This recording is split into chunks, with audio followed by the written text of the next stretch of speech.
Good evening, everyone. Thank you for joining us this evening, taking time to let us present to you the Port of Houston Authority's 2020 Disparity Study.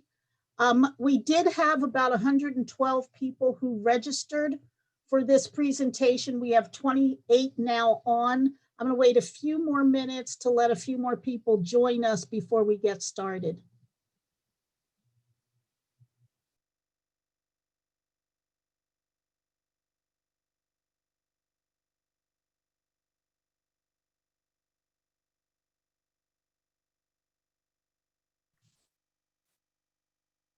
Hi, everyone. Can y'all hear me? Yes, we can. Oh, good. Thank you.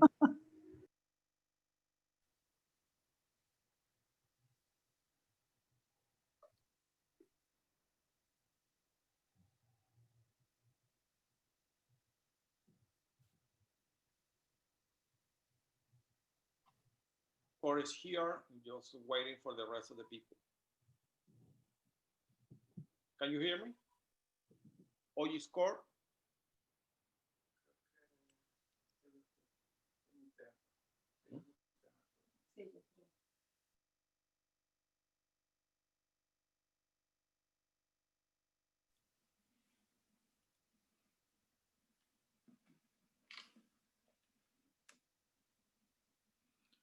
Jesus Gonzalez is in the house. We hear you. Good evening. Hey, how you doing? Doing well, thank you.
Okay, thank you everyone for joining us. Again, this is a virtual presentation of the Port of Houston Authority's 2020 Disparity Study. We know you all have a lot of time you could be spending with your families like right now, so we're really thankful that you've chosen to spend some time with us. Gilda, do you want to introduce Yes, good yourself? evening, everyone. I'm Gilda Ramirez, the Senior Director for Port Houston Small Business Development Program and Maritime Education. We want to thank you for taking time out of your busy schedule this evening to join Griffin and Strong for their presentation. As you all know, this has been a year-long endeavor, or actually more than a year. And we also want to thank and acknowledge Griffin and Strong for taking on the disparity study, and they will present all of the findings. And I would also like to share with you that our commission is committed to moving forward in a positive manner and making our small business program even better and doing whatever it is that we need to do to address any disparities that have been identified. Again, we are looking forward to 2021. We'd like to put 2020 behind us, and we look forward to a great 2021 with new and exciting programs for everyone. Happy holidays, and off to you, Michelle. Okay, thank you, Gilda. My name is Michelle Clark Jenkins, and I'm the Senior Director of the Consulting Group of Griffin and Strong, and I was the project manager on this project. I'd also like to acknowledge that our subcontractor, Randy Bates, is also on the line with us. Our Deputy Project Manager, Ana Duarte, is on the line, as well as the CEO of Griffin and Strong, Rodney Strong.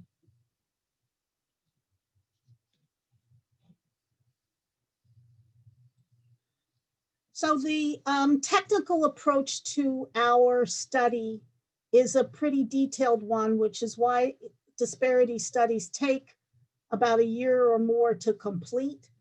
These are all the kind of pieces of the puzzles that we do. I'll go through some of this, but we do a deep dive in the legal analysis because disparity studies are a creation of the courts, and therefore the approach we take and the methodology we used are those that have been approved by the courts as a factual predicate.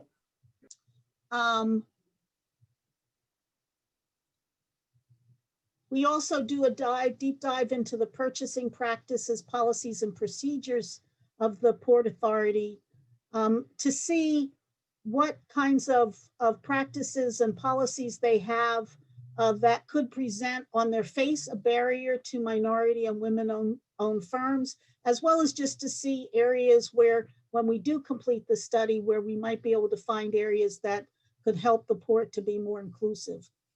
Collecting and cleaning data is the largest part of this. We looked at 4 years worth of data, every purchase that the port had made over that period of time. And so there's a lot of data to collect and clean. We then have to really look at what are we studying? What's the relevant geographic market as well as the product market that we're looking at? So we do an analysis of that. And that really is the geographic market we look at, starting with really the city of Houston's 3 counties and then kind of pulling out. So where is it that the port is spending the majority of its dollars? And actually we look at where they're spending at least 75%. We then look at the utilization, which is kind of what it is. Where are they and with whom are they spending dollars? An availability analysis says who are the ready, willing, and able firms within the relevant market to provide goods and services. And then a disparity analysis is really a comparison between who have they been using in terms of dollars, and then who's out there that they could be You using. want to put this up? We then have to look a little further and say, well, if we find a disparity, is that disparity statistically significant? And then further than that is what caused the disparity. Is the disparity likely caused by the race and gender of the owner, or were there other things that could have caused the disparity? And so we measure that. Then ultimately, many of you, and we're thankful for that, participated in the collection of anecdotal evidence. We went out into the community and in a lot of ways, everything from individual interviews to surveys, focus groups, public hearings, talking to organizations, a number of approaches we made to gathering your impressions and your experiences of doing business with the port or attempting to do business with the port, or if you hadn't attempted, why not? So we asked a lot of questions, and that really helps to shape our recommendations and then ultimately our final report with recommendations. So I'm going to start with this. It seems simplistic. What is a disparity study? But I just want to make sure everybody's starting from the same place. And a disparity study is an objective research tool that determines whether an inference of active or passive discrimination can be made with regard to a government agency's contracting or contracting in the agency's marketplace. So when we talk about the word discrimination, we really mean the current effects of past discrimination. We're not talking about the port necessarily discriminating at this time, but that there has been a history that has resulted in whatever disparities we may currently find. So we determine this through a lot of statistical analysis as well as this qualitative or anecdotal evidence. And the findings of our disparity study that we then make recommendations, which hopefully will become policy. So each of our recommendations has to be backed by a finding.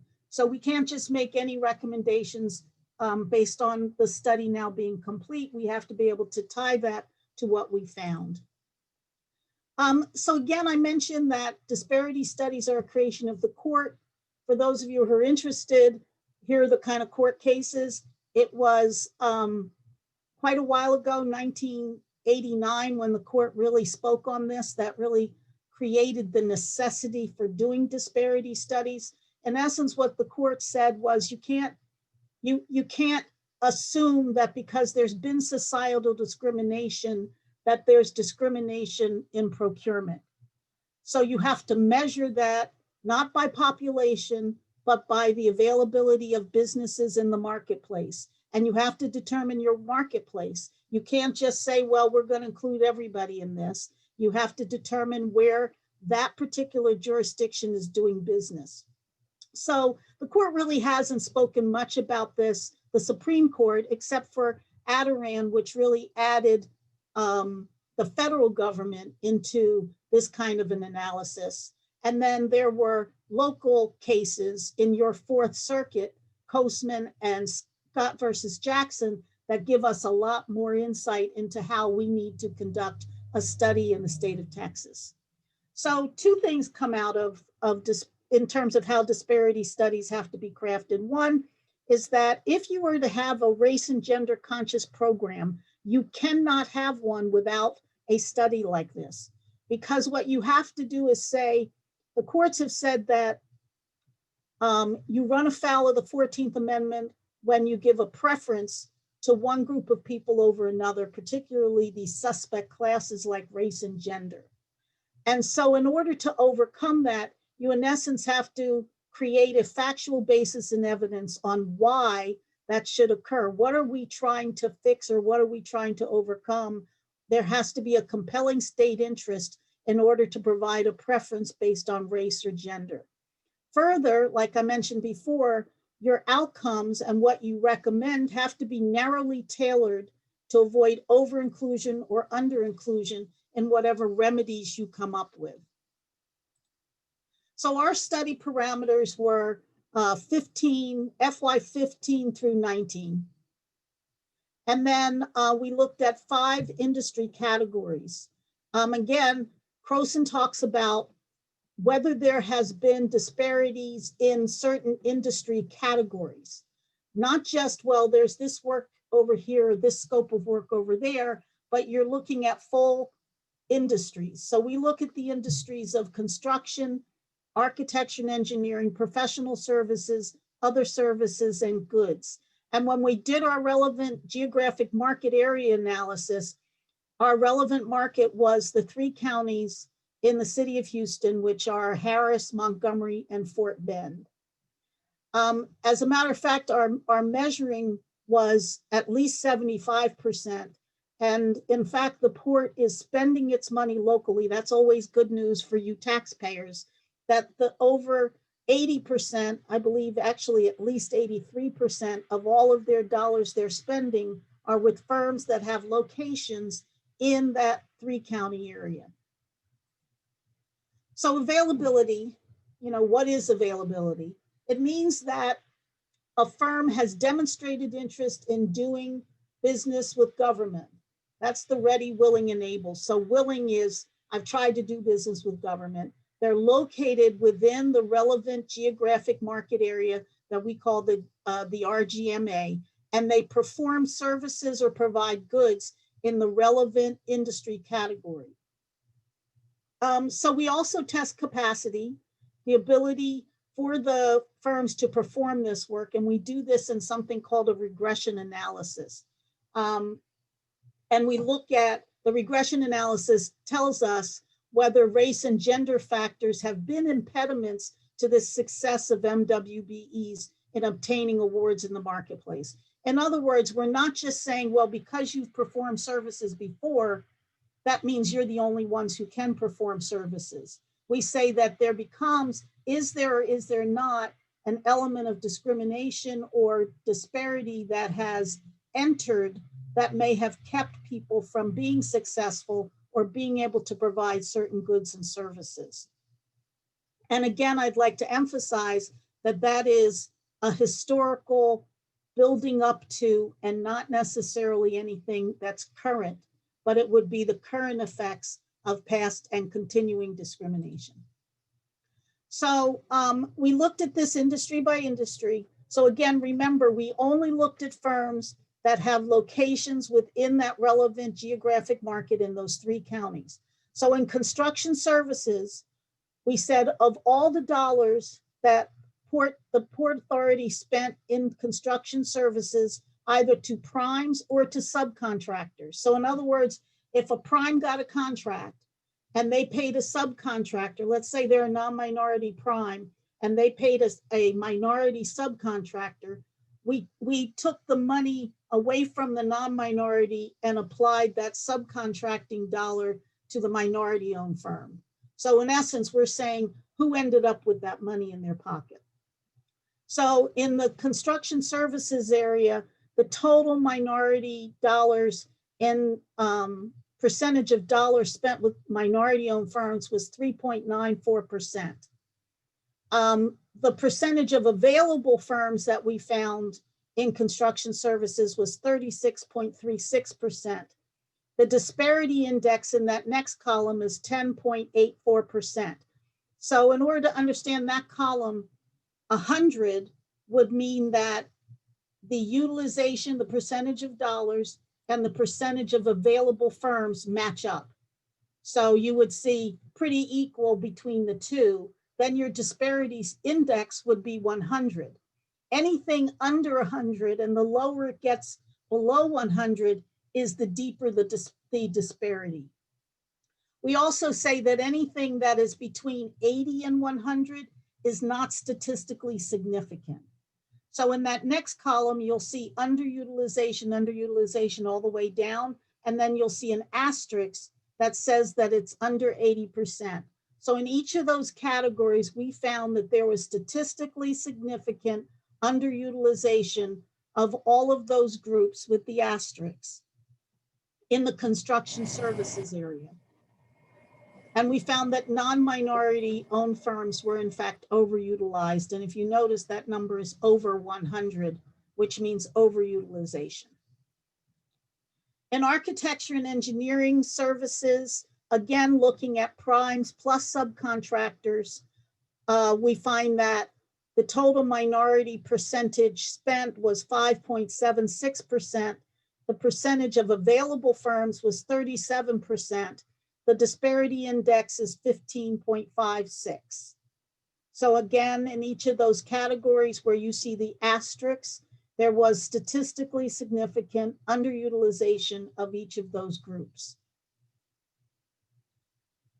In professional services, there was not any measurable subcontracting. Professional services, it only represents prime contracts. So total minority utilization was 21.64% of the dollars. The percentage of available firms was 33.04%. The disparity index, 65.51%. So we did have some overutilization in professional services by Hispanic American owned firms. And we had some underutilization of Asian American owned firms, but it was not statistically significant because you'll see it's slightly over 80. And 80 is the index for which it becomes statistically significant. When we get to other services, and if you look at the difference between other services and professional services tend to be things where you're licensed, or consultants, that kind of area. Other services is all the other services. So in this area, we also looked at prime plus subcontractors. The total MBE figure was 2.41%. The percentage of available firms was 28.73% with a disparity index of 8.39%. With non-minority women, 1.03%, 11.21% of available firms, the disparity index of 9.21. And again, in each of those categories where you see an asterisk, there was underutilization. In goods, again, no real subcontracting, so we're only looking at prime contracts here.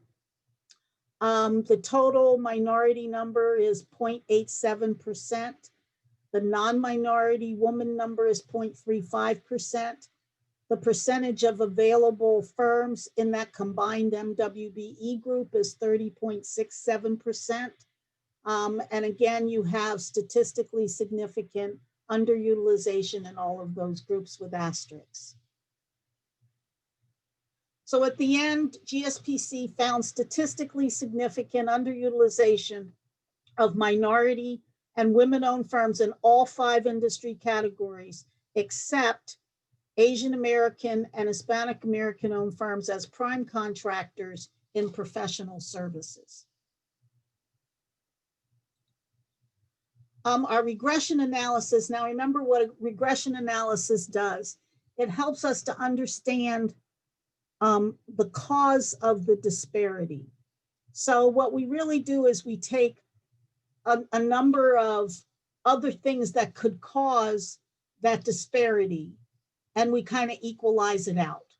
The age of the owner, how the amount of the revenues of the firm, the education owner, the number of employees, other things that could say, you know, why is there disparity exist between these groups?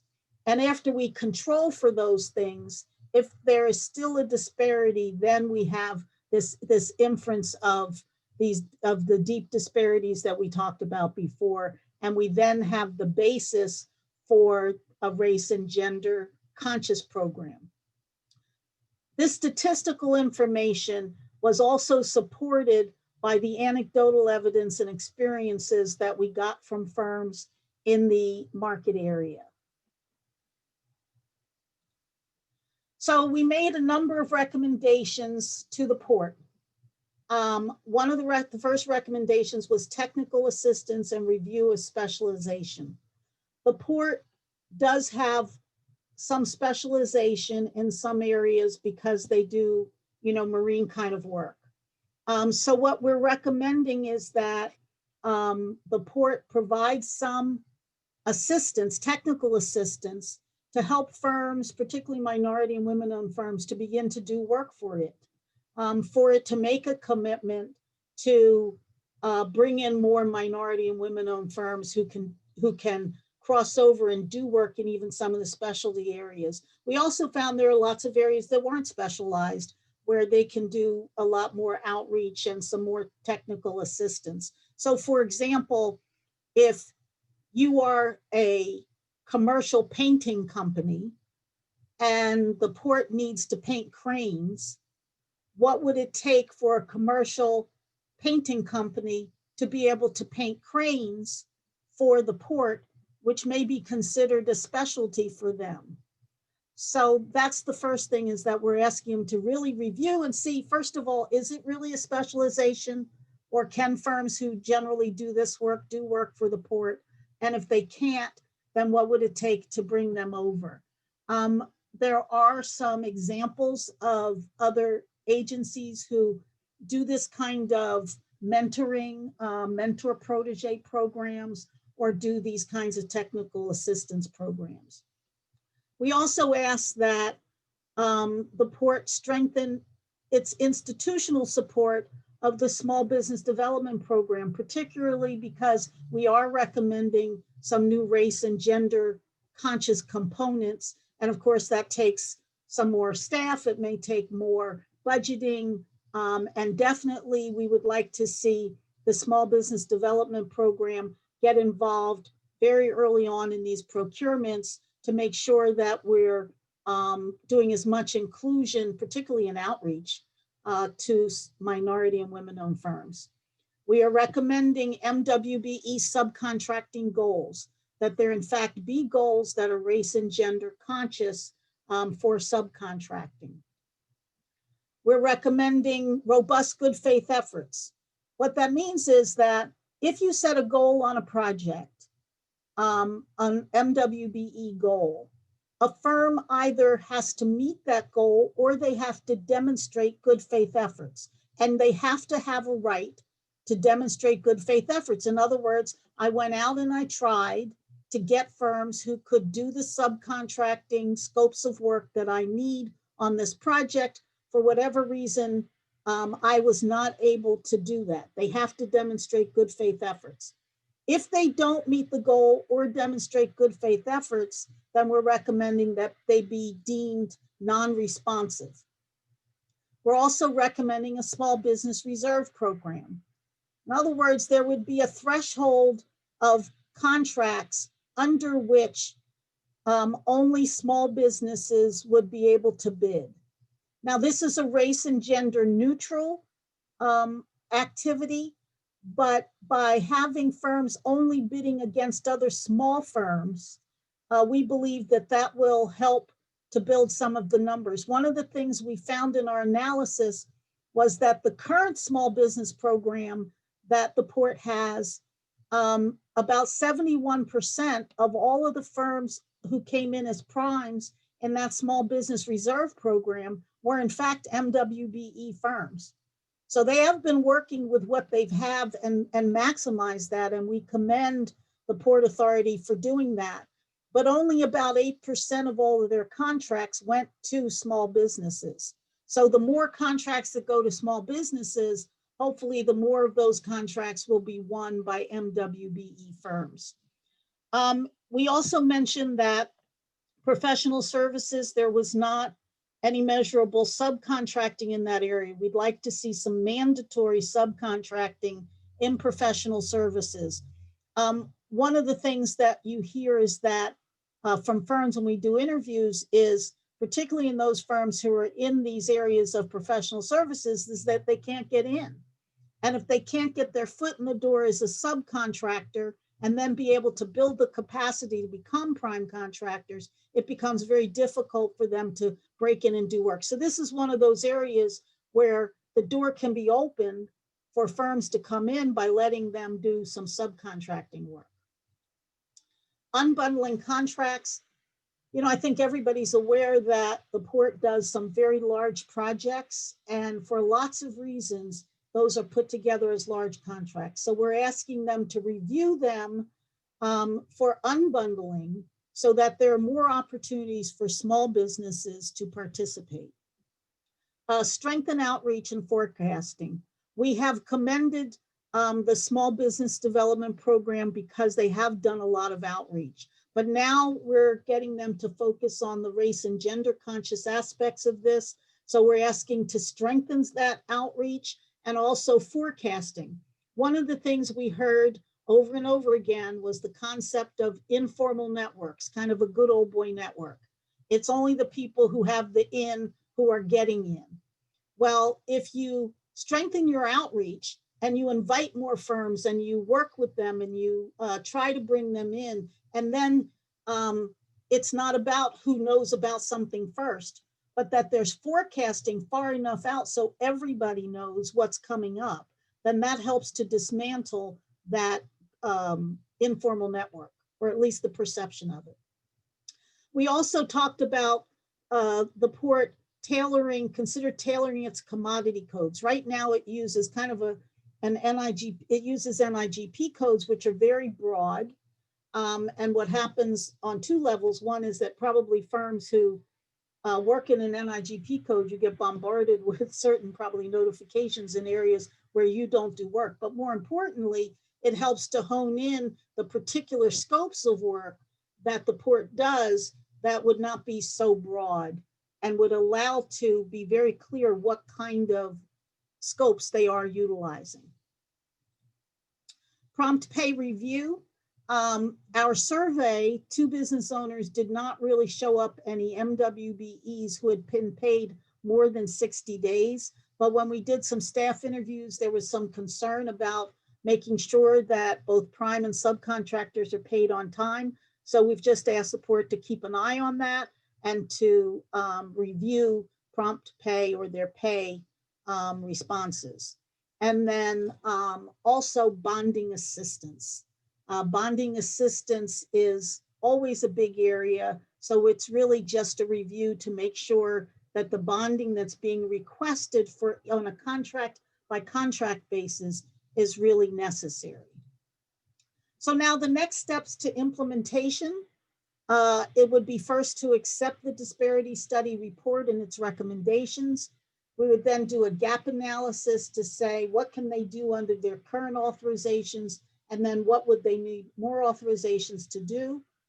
Draft a new program plan, plan for implementing this new plan, because it does take some steps and phases to get there. Determine what budget and staffing needs for the new program elements, and to develop a training protocol and train staff. Then there's this ongoing executing the 5 steps of contract compliance. The first step is assessment. Assessment means that on a firm by firm basis, you look at what firms' availability and capacity is for specific scopes of work. Again, trying to get to this issue of, are there specialty, are there things that you do that could contribute to the contracting that the port is doing? Outreach, ongoing, let the MWB business community know that the Port Authority wants to do business with them and that they're willing to work with firms and create opportunities to assist them in building capacity. It's always capacity, capacity, capacity.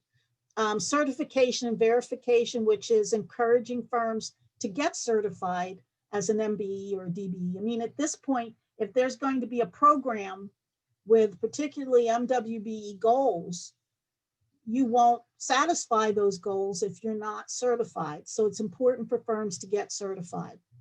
Procurement, we really, again, want to see the SBDP staff get really involved in helping to develop solicitations and getting involved in the solicitation packages. Monitoring is essential. Firms will make promises about what they're going to do, but you have to monitor to make sure that they keep those commitments. So that completes the presentation. I am open for questions, but here's what I would ask: that you would stay muted until you have a question, and that you would use the raise hand feature in Zoom to let me know that you have a question.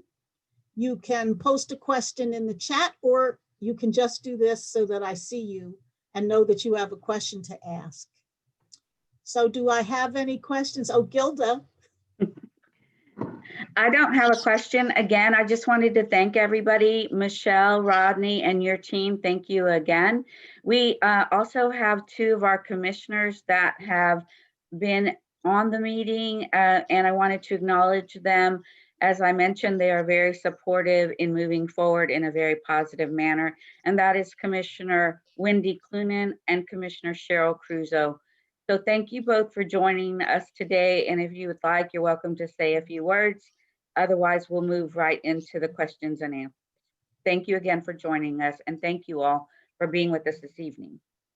Thank you, Gilda. This is Commissioner Clune. I just want to say thank you, and I just look forward to having the port be better and greater, and there's always room for improvement. So thank everybody for their hard work on this.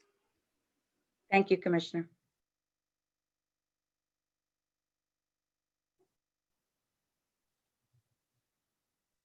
Okay. I see, is it Michael who has his hand up? It's Michelle Maksoud. Michelle. Okay, I should know that. I'm a Michelle. So I had posted the question in the chat box, but really I wanted to know what does it mean percent of available firms? Is it I have 20 firms and some of them are available, or is it a dollar amount? How did we get that? Okay, so when we look at available firms, first of all, we look at the geographic market. So they have to have a location within that geographic marketplace, which is the 3 counties. So we start there. Then we have to see, do they provide, or do they do work in the industry categories that the port purchases goods and services from? And we look at that by NIGP code. And then the third criteria is, are they willing to provide services with government? We also look at whether they have expressed a willingness to do government. So are they registered to do business with government? Are they certified? Are they pre-qualified? Are they payees? Are they bidders? So they've been somehow involved with doing business with government to be on that list. And they're also doing work in those categories. So that's how we determine availability. I got that. What I'm asking is, you got a bunch of firms. Let's say you got 20 firms that satisfy those criteria, right? And then let's say 2 of them are Black-owned firms. Does that mean that 10% is available? Is that what we're saying? Yes, it's a percentage of all the firms available in the marketplace. So if I have 100 engineering firms and 10 of them are Hispanic American owned firms, I have a 10% availability. So it's based on percentage, based on the number of firms. Okay, because that seems to be unfair when you are comparing the number of firms versus the dollars spent. It doesn't seem to be a fair comparison at all, right? Because you could have, let's say, if we got total of 20 firms, I'm just gonna do a devil's advocate here, and let's say 10 of those firms are $1 million firms, and then the other 10 are $10 million firms. Well, you can have 50% availability, but then these guys are going to be doing all the work, right? So 50% availability versus 1% of the work based on dollar amount. And that's why we also do a regression analysis. So the regression, when you see the disparity, one of the questions in the regression analysis is the disparity because of the differential in size of firms, revenues of firms, age of owner, education of owner, number of employees? Is that the cause of the differential? And that's why we do a regression analysis to figure out what causes the disparity outside of that. I just wonder if there was a way to do it based on dollars. Right. I don't know if there So, is. so also, and I'll say this overall, the methodology we use is a methodology that's been approved by the court. I will agree in some areas that is, if I were building a disparity study myself, would I build it exactly the way they're built? Probably not. There are some things that seem a little counterintuitive, but part of what we have to deliver is a legally defensible disparity study. One that when we create this factual predicate, the courts have said, this is what we have agreed to accept. And so this methodology of percentage of dollars compared to percentage of firms is the methodology that has been approved by every court in every jurisdiction. Wow, thank you very much. Very, very enlightening. Very good presentation. Thank you. Thank you. Any other questions? Yes, ma'am. Tawana Bryant. You're on mute. Okay. Sorry, I couldn't find where I could type in my question. You mentioned certification. Are you guys going to be reciprocating certifications, let's say, that are conducted or completed by the city of Houston or any other agencies that perform certifications, the state DBE program? Are there any certifications that you will accept? So we don't have to go through that process all over again, because Right. they're pretty much redundant. They're all asking for the majority of them are asking for the same information. Right. So we are recommending, so we have done a study and we recommend, but we're not the ones who decide what parts of it gets accepted. But I think that at this point, that this is what they have done in the past with their small business. So I would have no reason to believe that that will not be the case moving forward. But again, that's not a decision Griffin and Strong makes about which certifications will be acceptable. For Okay, but clarification purposes, we accept 8 current certifications now. So if you want to just check our website, we do accept, and it is a reciprocal arrangement with other agencies so that you don't have to go through that process. Right. Thank you, Gilda. Thank you. And I see that where Ms. Hicks has also put that information in the chat, if anybody just needs to get it there. I see a question. Is there any insight on timeline for implementing the requirements, certification time versus adopting the requirement? You mean so Eric, let me ask you to ask that question. Is he on? And I know it's going to take some time to go through the certification process. If the port adopts this, is there a sliding scale on adoption, or is it immediate? What does that timeline look like? So we have some work to complete. And again, we're making recommendations to the Port Authority. We did make a presentation to the commissioners. And so I really can't comment on the timeline, but I do know that the Port Authority is on top of this. They have asked us to stay engaged. They have asked us to really help to work through this. I believe that the intention was to get something in place pretty quickly the beginning of next year. So I can't comment exactly on the timeline, but I know that the intention is to not sit on this, but to have a new program or the new program elements implemented, post haste. I think at our commission meeting, Commissioner Don Carlos said it very well. We need to do it. It's very important, and we want to make sure that we do it right.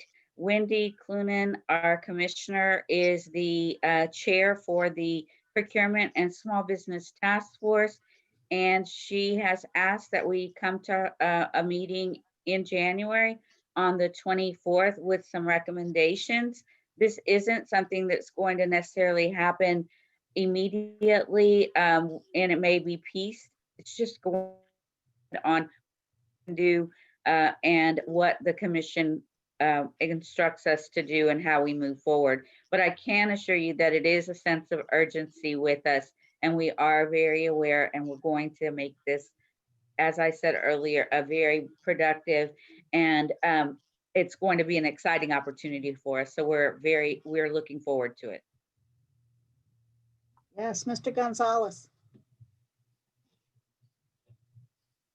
How you doing? Thank you for having us in here. We have several certifications under WBE, SBE, MBE, and Hub. We already been doing some projects in Port Houston. We've been sending some equipment, machinery, and all that stuff. But we would like to participate in some of your projects. I know you mentioned something about bundle projects. They create big projects. That way the small companies, they cannot participate. How, or did you see any future projects under $1 million, $500,000 or so that we can participate. That's really important. Some of the minority companies like us, we not have that $5-10 million budget or so, but we like to participate at least you know, $1 million down. We can do it, you know, all day long. But you know, that we like to see we can, you know, participate in those projects. We have we've been working in refineries, power plants, chemical plants. We have ASME, USPP, and MB. We can fabricate any vessel, pressure vessel, anything. Also by IS Network, Browse, Evera, we have all the safety stuff.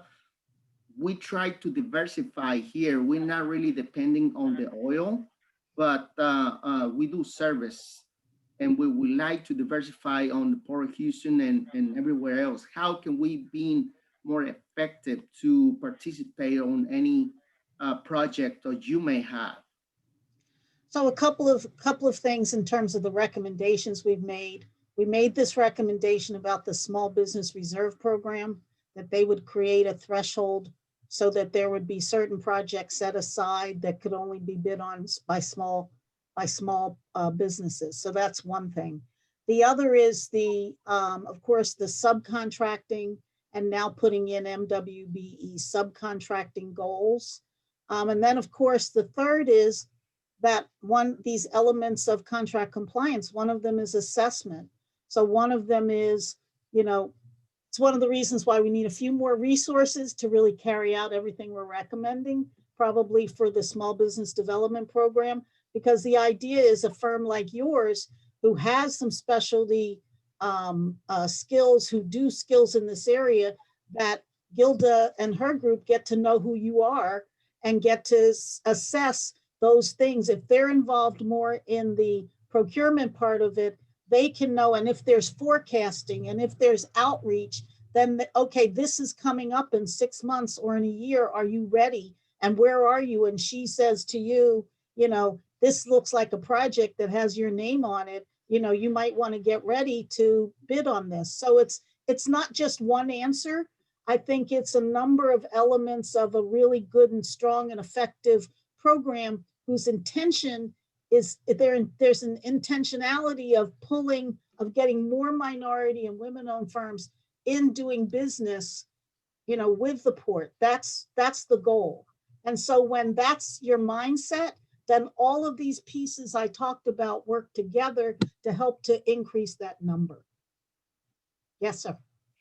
For example, couple of weeks and months, they've been sending some big old projects, and I believe that's the one we're talking about.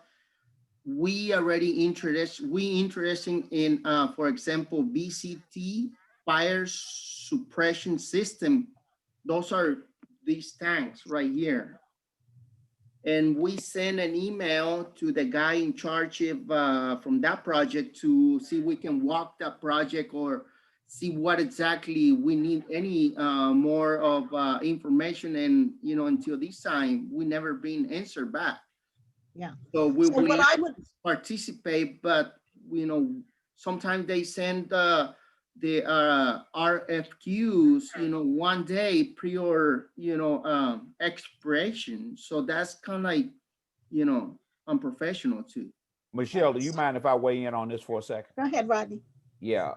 First, I just want to tell you that Miss Tawina Bryant would like to also follow up on Mr. Gonzalez's question, if you could call on her next, Michelle.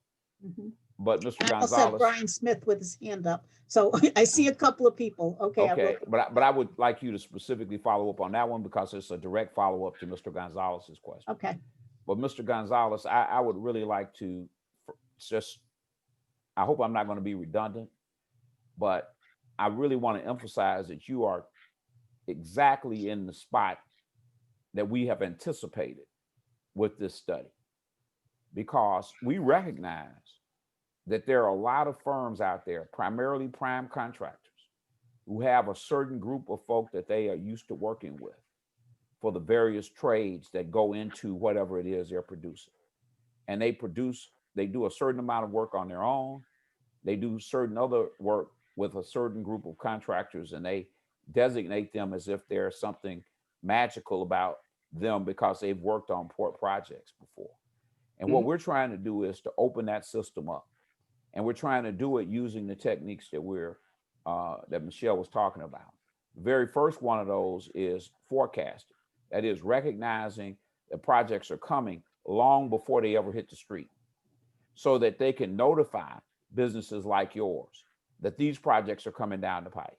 And they can have somebody who goes through that procurement with a fine-tooth comb and looks at it in terms of what trades are going to be involved, so that they can ensure that these prime contractors are giving a fair opportunity for small firms to get in there, talk to their people, be able to do a takeoff on a particular part of the work that is broken down in a way where you have a legitimate opportunity.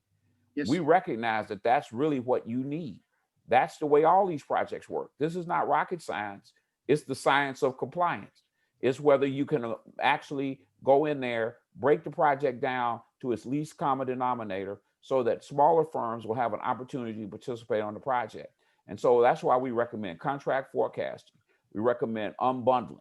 We recommend that they go through the procurement process early on with the prime contractors and break the projects down and set goals for the amount of participation that they believe will be available based on the firms like yours that are in the marketplace that could do certain segments of the work. And so you're really hitting the sweet spot in terms of what we're concerned about and how we are recommending that the port move forward on a project of this nature. Thank you, Mr. Ronnie. That's exactly what we want to hear. And we up and running. We would like to participate, and not just this one. In the future, we have plenty of people that have been supporting us, and we're ready to do any kind of project. We've been in Mexico a couple of times, Trinidad and Tobago, Aruba. We did a project in NASA, inside the NASA. We have everything that y'all need to be able to do any project successful, on time, on business, and safety first. Thank you. Ms. Bryant? Yes, I'm hoping I don't get another freeze here. Thank you so much, Rodney, for recognizing me. And I believe you may have answered my question that I wanted to piggyback off of what Mr. Gonzalez was, I believe, drawing reference to, which is how are you guys going to determine or what was the plan for looking at the contracts and deciding what type of a divisible work was available and what the time frame would be for that, because that is very critical for our participation on these contracts, is that that's done well in advance. And it also it goes both ways. It helps the contractors know as well that, hey, someone has looked at this contract and decided and have dissected it, and we've predetermined that these are areas in which you should be able to find qualified firms to participate based on the scope of work. That was what I wanted to add to Mr. Gonzalez's questions and concerns. Well, thank you. I think you answered your own question, but you did a great job. And another thing I want to ask was, to what degree do you guys plan on incorporating or including the MWBE community in some of those plans? Because I think some of the issues that are some of the hurdles that have occurred in the past and other programs can be overcome collectively if we were included in some of those discussions when those plans are being made. Yes. I agree with you 100%. I mean,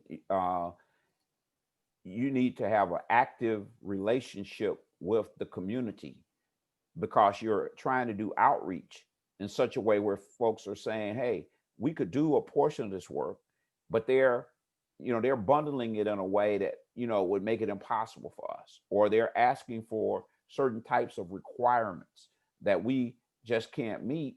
But that doesn't mean we don't necessarily need those requirements. I mean, I just told a story about a project we served as a supplier diversity consultant on, which was the construction of the world of Coca-Cola. And one of the firms that had the low price to do all the miscellaneous metals, which was about a $500,000 package. The firm that had the overall steel package didn't necessarily want to use that firm. They wanted to go with somebody they were already in a relationship with. And we had to, hold their feet to the fire. And they came back and said, well, they don't have a structural steel license. Well, you don't need a structural steel No, license to do no. miscellaneous metal.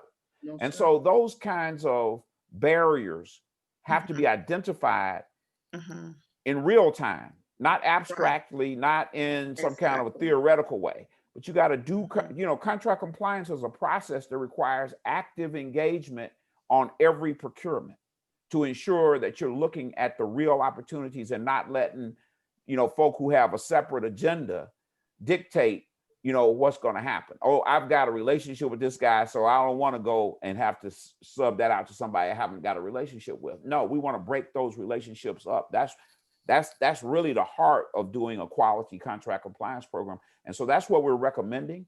And that's what we're going to be helping the port try to put in place, which is the resources to do that kind of compliance, because they do such specialized work. They really, really need to do that kind of compliance on the front end of every project, especially every major project. Yes, sir. Thank you. Thank you. Mr. Brian Smith, he's had his hand up for a while. Thank you for being patient. Okay, thank you, and for calling on me and allowing me a little time to unmute myself. I do have a question about disparity in employment at the port. Will the port address any disparity in employment at this time? Is that a part of it, or is that going to be a next step or future goal, or is there an interest to do that? Well, we didn't look at that as part of this study. We did not look at employment as part of this study. That would obviously be a separate analysis. And are you referring to internal employment, or are you referring to employment on projects? Internal employment. Yeah. No, we didn't look at that at all. Okay. I also see a question from Harold Underwood. How does state bid laws and/or federal law impact the port's ability to implement your recommendations? So we did have outside counsel, Texas counsel, Bates and Coleman, Willie Coleman and Randy Bates are both on with us. And we had them review what we are recommending to make sure that it was in line with both state law and the water code. So there are some places where there may be some question marks, but those have been identified. Particularly when it comes to professional services. So there are some questions, and so there are some places where you have to tread a certain path in order to get past some of the things, and particularly in the water code. But yeah, we did take all of that into account. And we have a detailed legal analysis in the report, so that you'll be able to, those of you who have a particular interest in that will be able to dig into that. Thank you. I appreciate that. And I will go to the PAHdisparitystudy.com to get a copy of this presentation. Yes. Yeah, we'll be posting it the next day. Probably tomorrow it'll get posted. Thank you. So do we have any other questions? I don't see any hands up, physically or otherwise. Let me see. Oh, okay, Mr. Gonzalez, I'll take another question because you're the only one. Well, I'm sorry bothering you guys. I know everybody have his right chance to ask questions. Like for example, our company, Jagon Industrial Services, we have several certifications under ASME, Welding Society, and National Board to do any kind of pressure vessels. Like I was telling you, we have a fab shop here in South Houston. So I would like to see we can incorporate, that amendment and see if we can have this presentation. Can you share this presentation that we can have it in hands? And also, who's gonna give you say follow up on this? We're really interesting. We're a family-owned business, and we would like to participate this and any other more projects y'all may have. So I put in the chat room the disparity study website. We do have a website dedicated to this study. It's phadisparitystudy.com. It's in the chat room. If you go there tomorrow, we may even be able to get it up tonight. We will have this presentation posted there, so you'll be able to view it again if you like. I would also highly suggest, I mean, the small business development program is there now. Gilda Ramirez's group, you know, one of the things that we commended them on is their outreach to the community so far in terms of the small business program and also their responsiveness. So, you know, I would highly recommend that if you're having some real hurdles and you're trying to do business, I mean, that's what that program's there for, and you should take advantage of contact them. Great, thank you.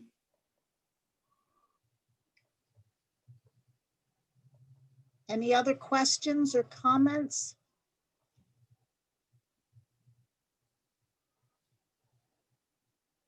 Any points of clarity that anybody needs on the studies itself? Okay. Well, again, we want to thank everyone for joining us.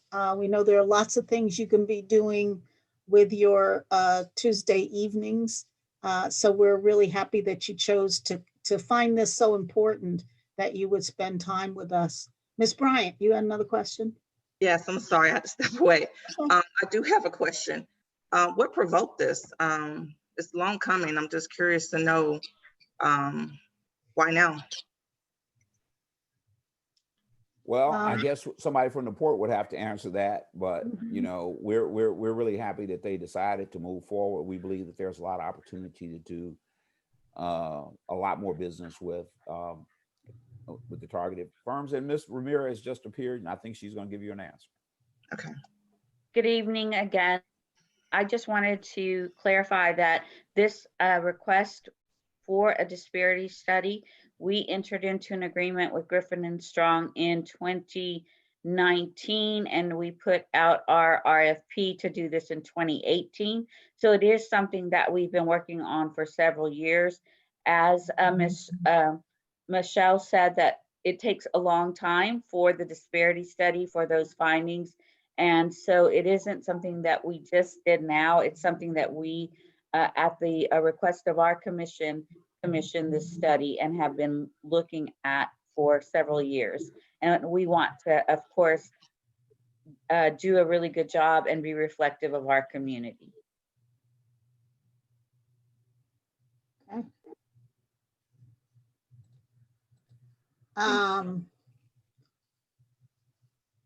Gilda, do you have any last words? I think everyone's asked their questions. If I'll let you have the last word. Okay, thank you so much. I wanted to thank the port staff and our commissioners again for their time. And I wanted to thank Griffin and Strong. As I mentioned, this was a 2-year process, and we're looking forward to putting 2020 behind us and doing great things in 2021 for our community. We do have an excellent small business program. And if you need any assistance, please don't hesitate to call us directly. You can find all of our information on our website. And Mr. Gonzalez, we do have a mentoring manager, and his name is Pedro Gonzalez, no relation, but he will be available to help you with any questions. And we also have lots of existing training opportunities, but of course, we hope to be enhancing those as well. So thank you all. And if anyone has any questions, please give us a call. If it's related to our small business program and for the disparity study, you could post any questions on the disparity study website or send them to us and we'll get them to Griffin and Strong. Now, we also have a dedicated email address, phastudy@gspclaw.com, and I will put it in the chat room. Okay. Thank you all and happy holidays. Yes, thank you. Ms. Gilda, I'm sorry. Oh, Go ahead. Ms. Gilda, you're talking about Pedro Gonzalez, right? I have his cell number. Can I reach him, right? See, we can meet up with him. Okay, thank you. Okay. Have a great evening, everybody. Okay. Good night. Good night.